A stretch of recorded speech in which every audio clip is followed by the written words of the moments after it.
ദൈവത്തോട് ചേർന്നിരിക്കുന്നത് ദൈവത്തിൻ്റെ മനസ്സ് അറിയാനാണ്. To know the mind of God.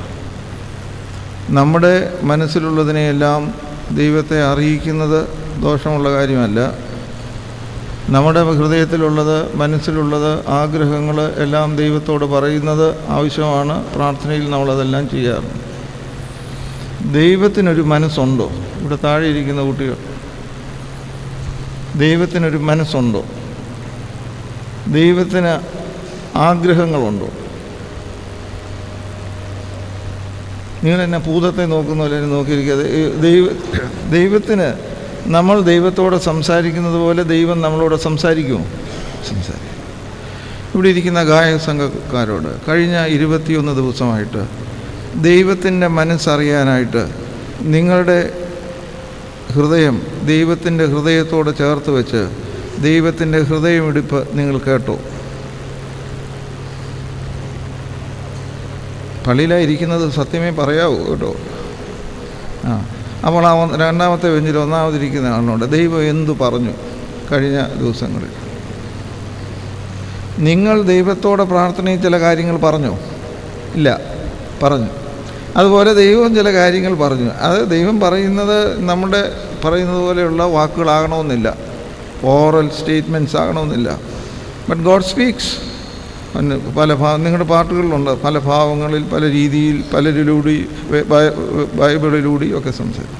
അങ്ങനെ ദൈവം കഴിഞ്ഞ 21 ദിവസത്തിനുള്ളിൽ പറഞ്ഞ ഒരു കാര്യം ഒരാളിനോടായിട്ട് ചോദിച്ചാൽ പിന്നെ അത് പ്രയാസമായിരിക്കും. ആ നടുവെഞ്ചിലിരിക്കുന്നവർ സത്യമായി നിങ്ങൾ ദൈവത്തിൻ്റെ മനസ്സറിയാൻ ശ്രമിക്കുന്നുണ്ടോ? ഇനി അതവിടെ നിൽക്കട്ടെ, ശ്രമിക്കേണ്ടതല്ലേ?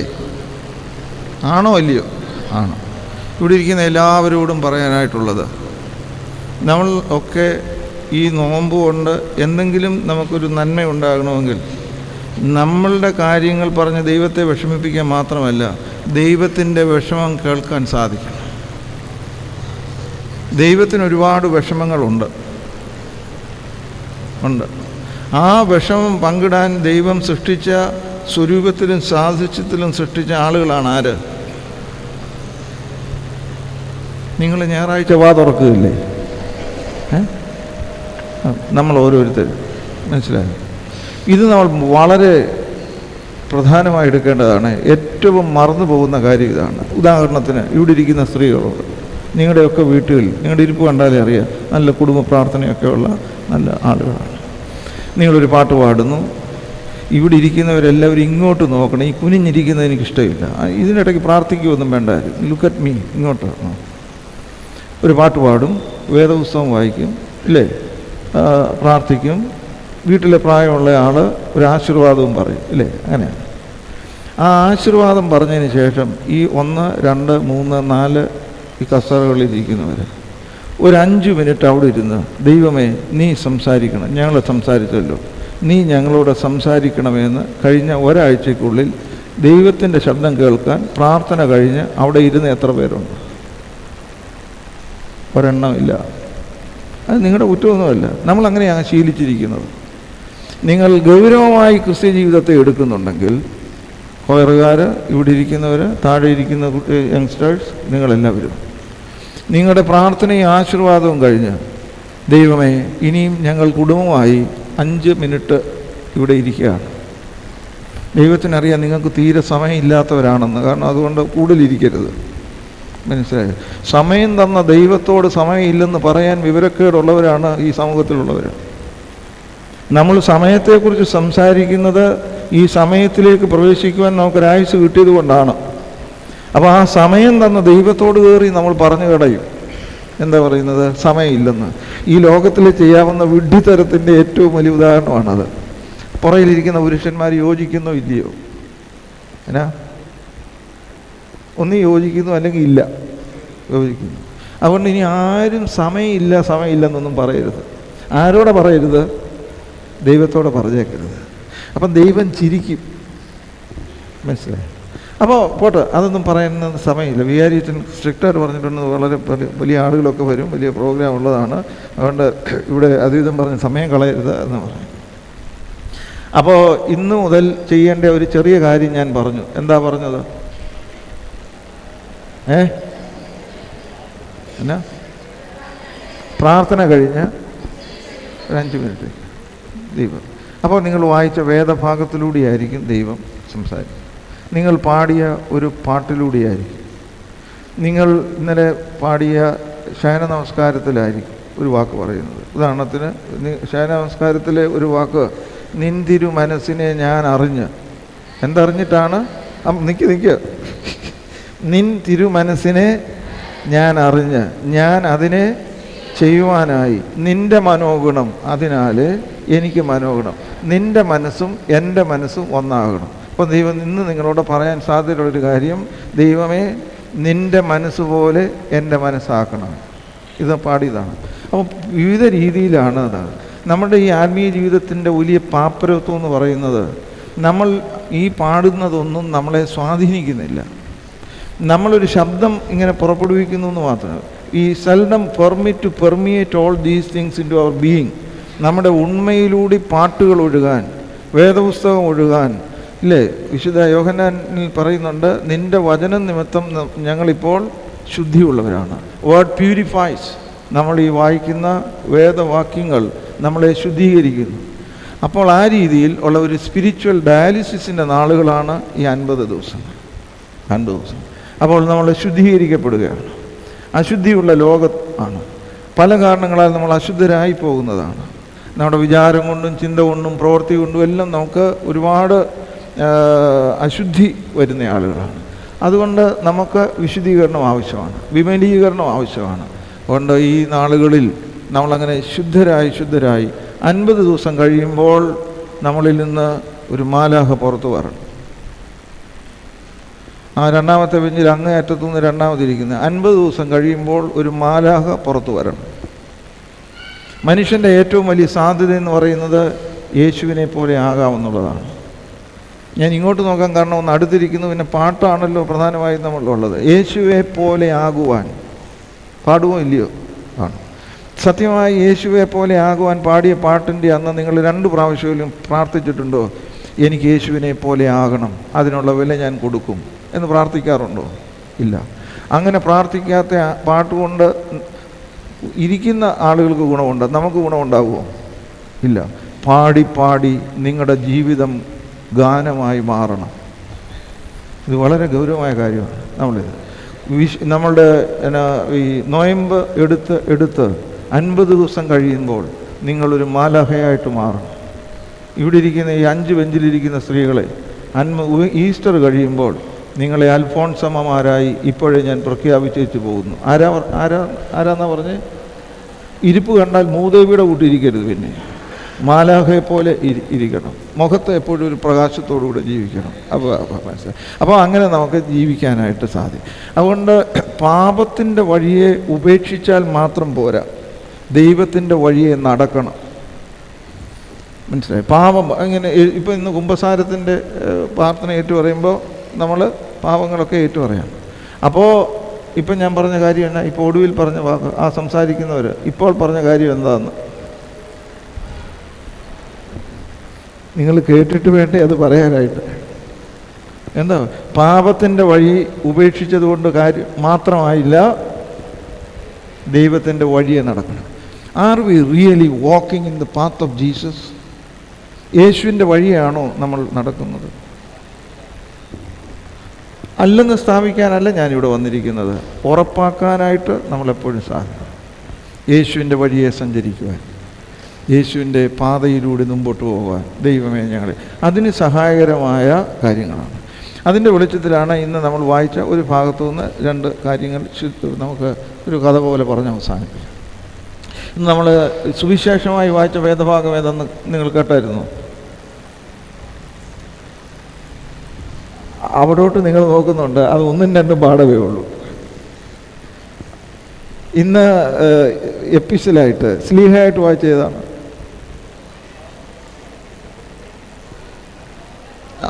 നമുക്ക് ഈ നൊയമ്പിൽ ഒരു തീരുമാനം കൂടി എടുക്കാം.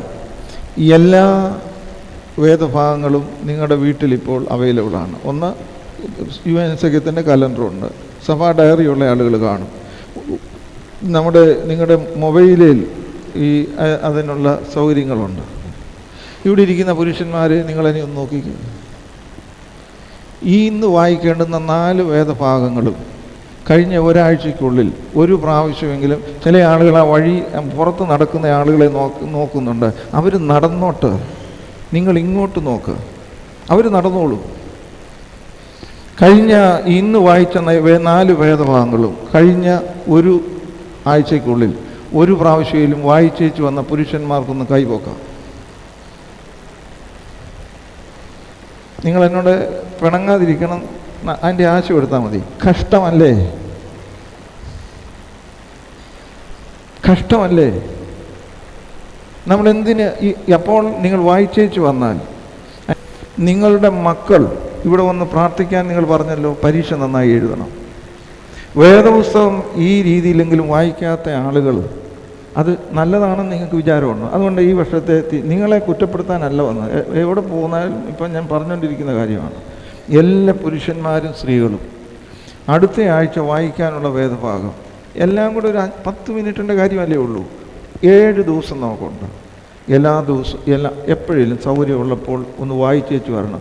അത് നല്ല കാര്യമാണോ ചീത്ത കാര്യമാണോ? രണ്ടാമതിരിക്കുന്നയാൾ നല്ല കാര്യം. ഞാൻ വല്ലപ്പോഴും ഒരു നല്ല കാര്യം പറയും. ഈ മാസത്തെ നല്ല കാര്യമാണ്. ഇപ്പം 2 കാര്യം പറഞ്ഞു. എന്താ പറഞ്ഞത്? ഒന്ന് 2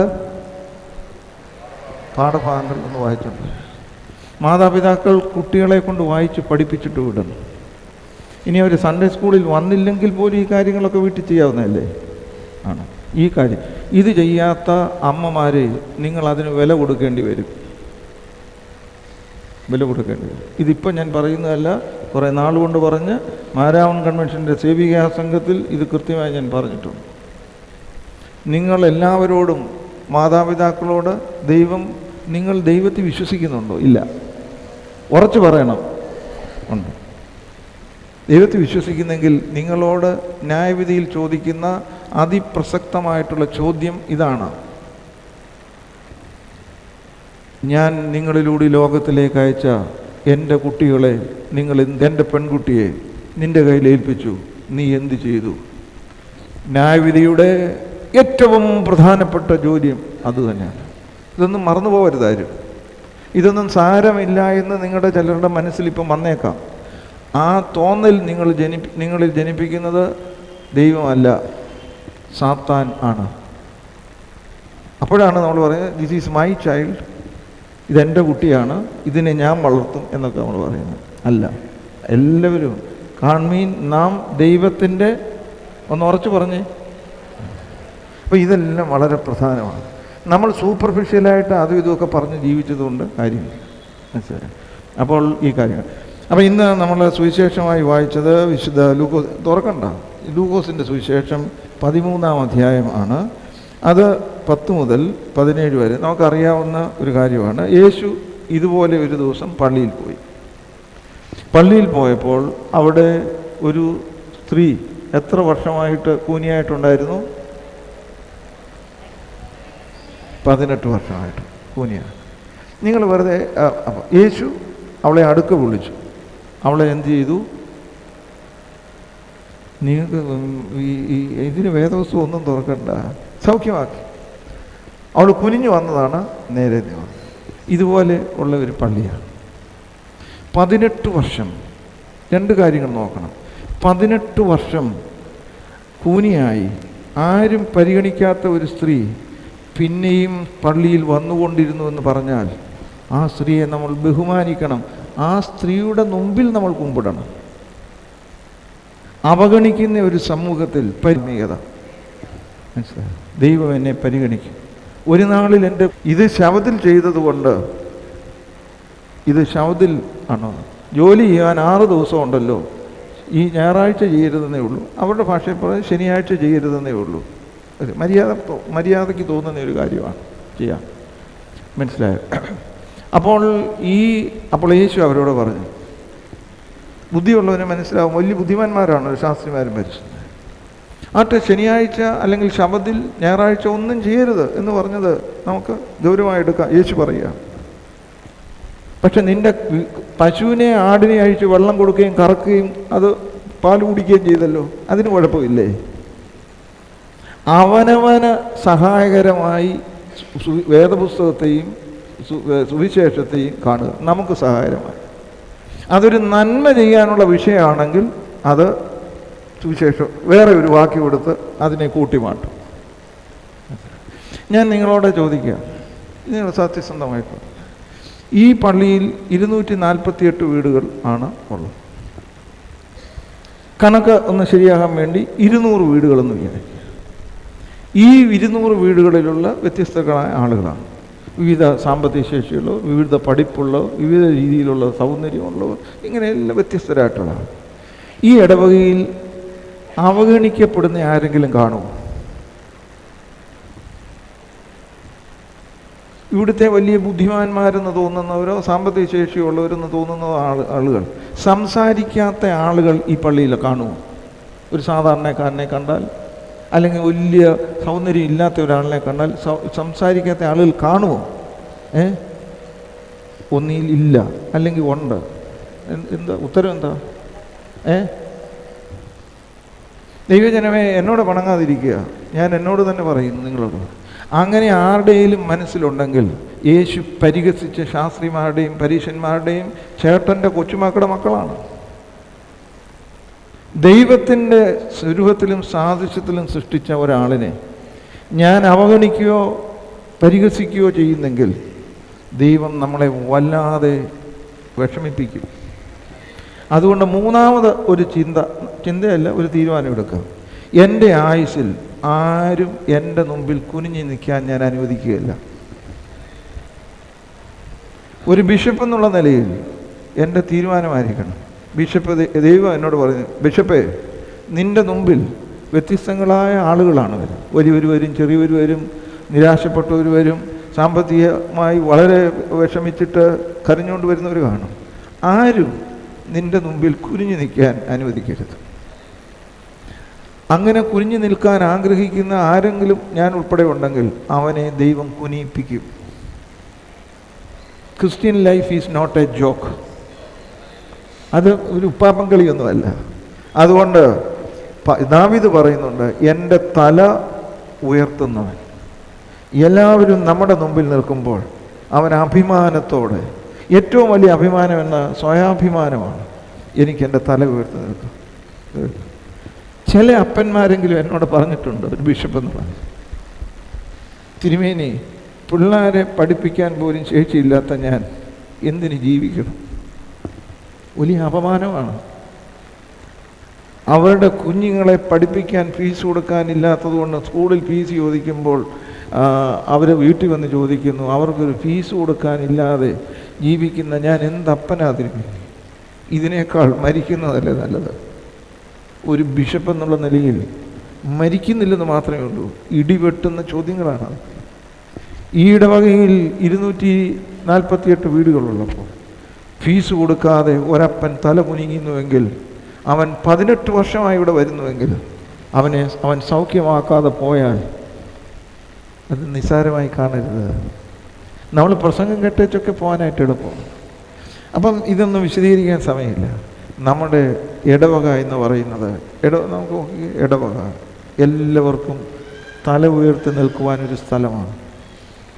ഓരോ ഞായറാഴ്ചയും എല്ലാവരും കാത്തിരിക്കണം, എൻ്റെ തല ഉയർന്ന് നിൽക്കുന്ന ഈ പള്ളിയിലേക്ക് ഓടി വരണം. നമുക്കങ്ങനെ തോന്നണം, അങ്ങനെ തോന്നിപ്പിക്കണം. വേർതിരിവുകളില്ലാത്ത എല്ലാവരും ഉപേക്ഷിക്കുമ്പോൾ സ്വീകരിക്കുന്ന സ്ഥലത്തിൻ്റെ പേരാണ് പള്ളി. 18 വർഷം ഈ സ്ത്രീ അവിടെ വന്നിരുന്നു, ആരും പരിഗണിച്ചില്ല. എങ്കിലും ദൈവം വന്നപ്പോൾ ആദ്യം കണ്ടത് അവരെയാണ്. സ്നേഹിതരെ, ആദ്യം ദൈവം കാണുന്നത് ആരെയാണ്? ഏറ്റവും അധികം ആവശ്യമുള്ളവനേക്കാൾ. അവരെ യേശു അടുത്ത് വിളിക്കും, അവരുടെ തല ഉയർത്തും. അതുകൊണ്ടാണ് യേശു നമ്മുടെ രക്ഷകനായിരിക്കുന്നത്. അപ്പോൾ ഈ നാളുകളിലെല്ലാം, ഈ 50 ദിവസം നമ്മൾ ധ്യാനിക്കുകയാണ്. സമാനമായ കാര്യങ്ങളാണ് ഇന്ന് ധ്യാനിക്കുക. ഗോഡ് ഹു ലിബറേറ്റ്സ്, നമ്മളെ വിമോചിപ്പിക്കുന്ന, നമ്മുടെ തല ഉയർത്തി നിൽക്കുന്നത്. ഇതിൻ്റെ അവസാനത്തെ ഇന്ന് വായിച്ച ഭാഗം 17-ാമത്തെ വാക്യം നിങ്ങൾ നോക്കണ്ട, ഞാൻ വായിക്കാം. അവനിത് പറഞ്ഞപ്പോൾ എവിടെയാണ് നടക്കുന്നത്? ഒരു ആരാധനാ കേന്ദ്രത്തിലാണ് നമ്മൾ. അവൻ്റെ വിരോധികൾ എല്ലാം നാണിച്ചു. അവനാൽ നടക്കുന്ന സകല മഹിമകളാലും പുരുഷാരമൊക്കെയും സന്തോഷിച്ചു. ഒരേ പള്ളിയിൽ ഒരേ പ്രസംഗം, ചിലർ നാണിച്ചു, ചിലർ സന്തോഷിച്ചു. ആരാണ് നാണിച്ചത്? വലിയവൻ നടിച്ച് അവഗണിക്കുകയും മറ്റുള്ളവരെ പരിഹസിക്കുകയും ചെയ്യുന്നവൻ നാണിച്ചു. അവരിന്നും നാണിക്കും. ആര് സന്തോഷിച്ചു? വേദനയോടുകൂടെ വന്നു, ദുഃഖത്തോട് വന്നു, കൂനോടുകൂടെ വന്നു, സൗഖ്യമായി. അവരെല്ലാവരും അവരെ കണ്ടവരും സന്തോഷിച്ചു. നമ്മളൊന്ന് നോക്കിക്കേ, വെറുതെ ഒന്ന് ആലോചിച്ച് നോക്കിക്കേ. അവിടെ ഒരു കൂനിയായ സ്ത്രീ വന്നു, അവൾ നിവർന്നു നിന്നു. നിങ്ങളിപ്പോൾ ഇവിടെ പറയുന്ന വാക്കുപോലെ ഹല്ലേലൂയ, ദൈവത്തിന് സ്തോത്രമെന്ന് എല്ലാവരും ഏക സ്വരത്തിൽ പറഞ്ഞപ്പോൾ 1% ആളുകൾ അതിൻ്റെ കുറ്റം കണ്ടുപിടിക്കാൻ ജീവിച്ചു. ആ കുറ്റം കണ്ടുപിടിച്ചവൻ്റെ കുറ്റമാണ് ലോകത്തിൽ ദൈവത്തിന് പോലും പരിഹരിക്കാൻ ഒക്കാത്ത കുറ്റം. ഞാൻ പറഞ്ഞത് മനസ്സിലാകുന്നുണ്ടോ? ആരാണ് വലിയ കുറ്റവാളി? കൊലപാതകി മാത്രമല്ല, നമ്മൾ പറയുന്ന വലിയ കുഴപ്പക്കാർ മാത്രമല്ല. ഒരു സന്തോഷിക്കേണ്ടിടത്ത്, എല്ലാവരോടും കൂടെ സന്തോഷിക്കേണ്ടിടത്ത് നിരാശപ്പെട്ട് നിന്ന് അതിനെ കുറ്റം പറയുന്നവനാണ് ഏറ്റവും വലിയ കുറ്റവാളി ദൈവത്തിന് മുമ്പാകെ. ഇല്ലേ? ക്രിസ്ത്യ ജീവിതം അത്തരത്തിലുള്ള ഒരു വിപ്ലവമാണ്. നമുക്ക് ഇവിടെ ഒരാളിൻ്റെ സന്തോഷം എല്ലാവരുടെയും സന്തോഷമാകുമ്പോഴേ അതിനർത്ഥമുള്ളൂ. സർവ്വജനത്തിനുമുള്ള, ഇങ്ങോട്ട് നോക്കിക്കേ, സർവ്വജനത്തിനുമുള്ള സന്തോഷം. ഒരു വീട് നിങ്ങൾ എടുക്കുക, അപ്പൻ, അമ്മ, 3 മക്കൾ. എത്ര? അപ്പോൾ എത്ര പേരുണ്ട്? 5 പേര്. ആ 5 പേരിൽ അപ്പൻ വൈകുന്നേരം ഒരു 4 മണിയാകുമ്പോൾ ഇങ്ങനെ വിചാരിക്കുക, ഇമാജിനേഷനാണ്, ഒന്ന് ആലോചിച്ചു. പുള്ളി ഈ ഒന്ന് പോയി ഒന്ന് മിനുങ്ങും. ഇവിടെ മിനുങ്ങാന്ന് പറയും, പൗഡർ ഇടുമ്പോൾ മിനുങ്ങാം, പെർഫ്യൂം അടിച്ച് മിനുങ്ങാം, മറ്റേ ചില ഈ കിട്ടുന്ന ചില സാധനമുണ്ട് അതടിച്ച് മിനുങ്ങും. അപ്പന് വലിയ സന്തോഷമാണ് ഒന്ന് കിറിഞ്ചി ഇങ്ങനെ വരുന്നത്. പക്ഷേ അമ്മ കരയുക, കുട്ടികൾ കരയുകയാണ്. അപ്പന് സന്തോഷം, മക്കൾക്കും ഭാര്യയ്ക്കും ദുഃഖം. ആ വീട്ടിൽ സന്തോഷമുണ്ടോ ഇല്ലയോ? നിങ്ങൾക്ക് മലയാളം പിടുത്തമില്ലേ? ഉണ്ട്? ഇല്ല. അപ്പനും അമ്മയും മക്കളും സന്തോഷിക്കുമ്പോഴാണ് ആ വീട്ടിൽ സന്തോഷമുള്ളത്. ശരിയോ തെറ്റോ? എന്നാ ശരിയാ. ഒരിടവക 248 ദൈവമാണ് പിതാവ്, നമ്മളവൻ്റെ മക്കൾ. കാൺമീൻ നാം എല്ലാ മക്കളും ദൈവത്തിൻ്റെ മക്കൾ സന്തോഷിക്കുമ്പോഴേ ആ ഇടവകയിൽ എന്തുള്ളൂ? ഉറച്ച് സന്തോഷം. മാർത്തോമാ സഭയുടെ അംഗങ്ങളെ, ചെങ്കുളം മാർത്തോമാക്കാരെ, ദൈവം സന്തോഷിക്കണം. ഈ ആരാധന ദൈവത്തെ സന്തോഷിപ്പിക്കാനാണ്. എങ്ങനെ ദൈവത്തെ സന്തോഷിപ്പിക്കും? ഒരാർവാർഡിലും പോയി പഠിക്കേണ്ട കാര്യമില്ല. അവിടെയുള്ള എല്ലാ മക്കളും ഒരുപോലെ സന്തോഷിക്കണം. എല്ലാവരും ഒരുപോലെ എന്നല്ല പറഞ്ഞത്, എല്ലാവരും സന്തോഷിക്കണം. ഒരാളിൻ്റെ സന്തോഷം എല്ലാവരുടെയും സന്തോഷമാകുമ്പോഴാണ് ഒരു സന്തോഷമുണ്ടെന്ന് നമുക്ക് തോന്നുന്നത്. ഒരു വീട്ടിൽ 3 കുട്ടികൾ, അപ്പനും അമ്മയും ഞാൻ പറഞ്ഞല്ലോ. ഒരു കുട്ടിക്ക് എല്ലാത്തിനും A+ കിട്ടിയപ്പോൾ ആ മൂത്തവന് ഇവന് ഈ പിന്നെ പ്രോഡിഗൽ സണ്ണിൻ്റെ ചേട്ടനെ പോലെ അവൻ മുഖം വീർപ്പിച്ച് നടന്നാൽ ആ വീട്ടിൽ സന്തോഷമുണ്ടോ? ഉണ്ടോ ഇല്ലയോ? ഇല്ല. എല്ലാവരും സന്തോഷിക്കും. ഈ ഇടവക അതിൻ്റെ ജൂബിലി സെലിബ്രേഷന് അതിൻ്റെ സമാപനത്തിൽ ഈ സഭയോട് ദൈവനാമത്തിൽ എനിക്ക് ഓർമ്മിപ്പിക്കാനായിട്ടുള്ളത്, ഇത് ദൈവത്തിൻ്റെ മക്കളുടെ സ്ഥലമായിരിക്കണം. ഒരാളും ഇവിടെ നിരാശപ്പെടാൻ പാടില്ല. എല്ലാവരും പരിഗണിക്കപ്പെടുന്ന, ആരും കുനിഞ്ഞു നിൽക്കാനൊക്കാതെ നമുക്ക് അവിടെ ഒരു കൺഫെഷൻ, നമുക്കൊരു പശ്ചാത്താപം ആവശ്യമാണ്. ദൈവമേ, 18 വർഷമായി എൻ്റെ കൂടെ ആരാധിച്ച ആ ആളിൻ്റെ മനസ്സറിയാൻ എനിക്ക് സാധിക്കാതെ പോയല്ലോ. അവൻ ശരീരം കൊണ്ട് നേരെ നിൽക്കുന്നെങ്കിലും അവൻ്റെ മനസ്സ് കുനിഞ്ഞു പോയതാണ്. കുനിഞ്ഞു പോയവർക്ക് ഒരു ലോങ് വിഷനില്ല, അവർക്ക് അങ്ങോട്ട് കാണാനൊക്കുകയല്ല. ചില ആളുകളെ നമ്മൾ കണ്ടിട്ടുണ്ടല്ലോ, ആരോഗ്യപരമായ കാരണങ്ങളാൽ അവർ കുനിഞ്ഞ്, ചില വലിയ ഒരു 10-90 വയസ്സുള്ള അമ്മച്ചിമാർ ഇപ്പം അങ്ങനെ അത് കാണാറില്ല. ഈ വടിയും കുത്തിപ്പോകുന്നു. അവർക്ക് ആ മുമ്പിലുള്ള സ്ഥലമേ കാണാനൊക്കും. There is no long vision. അപ്പോൾ ഏറ്റവും വലിയ കൂനെന്താണ്? നമുക്ക് we are not able to have a long vision. അങ്ങ് ആ പള്ളിയുടെ പ്രധാന കവാടത്തിനപ്പുറത്തേക്ക് കാണാൻ ഒക്കുന്നില്ല, ഇവിടെ മാത്രമേ കാണുന്നുള്ളൂ. ഇടവക എന്തിനാണ് ലോങ് വിഷൻ? ഏറ്റവും വലിയ വിഷൻ എന്താണ്? വിശ്വാസത്തിൻ്റെ നായകനും പൂർത്തി വരുത്തുന്നവനുമായ യേശുവിനെ കാണുന്നതാണ്. അല്ലേ? തീർച്ചയായിട്ടും it is A long vision. അത് ദീർഘമായ ആ ക്രൂശിനെ നോക്കി യാത്ര ചെയ്യുന്ന ആളുകളാണ്. അവിടെ ആരും കുനിയാൻ പാടില്ല. ശരീരം കൊണ്ട് കുനിയാൻ പാടില്ല, മനസ്സുകൊണ്ട് കുനിയാൻ പാടില്ല. ഈ വിശുദ്ധ കുർബാന നമ്മളിപ്പോൾ സ്വീകരിക്കുമ്പോൾ പറയുന്നത് ആത്മാവിൻ്റെയും ശരീരത്തിൻ്റെയും. ശരീരത്തിൽ വലിയ നീണ്ടു നിവർന്ന് നിൽക്കുന്നുണ്ടാകാം, നമുക്കൊന്നും ഫീൽ ചെയ്യുന്നില്ല. എന്നാൽ ആത്മാവിൽ, മനസ്സിൽ, ജീവിതത്തിൻ്റെ ഉള്ളിൽ കൂനി പോകുന്നവർ കാണും. അവർക്ക് നിവർന്നു നിൽക്കാനാണ് ആരാധന. നമ്മൾ ദുഃഖത്തോടും എന്നാൽ അതീവ ഗൗരവത്തോടും ഇതൊക്കെ കാണുന്നത്. ദൈവമേ, എൻ്റെ ഇടവകയിൽ മനസ്സുകൊണ്ടെങ്കിലും കുനിയുന്ന ആരെങ്കിലും ഉണ്ടോ? സ്ത്രീജനങ്ങളെ, നിങ്ങൾക്കത് സാധിക്കും. പറയാതെ അറിയാൻ കഴിയുന്നവരാണ് ഈ അമ്മമാരെന്ന് പറയുന്നത്.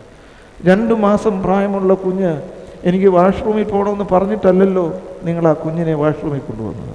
പക്ഷേ അമ്മയ്ക്ക് അതിൻ്റെ ചലനം അറിയാം. പറയാതെ അറിയാൻ. പറഞ്ഞിട്ടും അറിയുന്നില്ലെങ്കിലോ വല്ലാത്ത സ്ഥിതിയാണ്.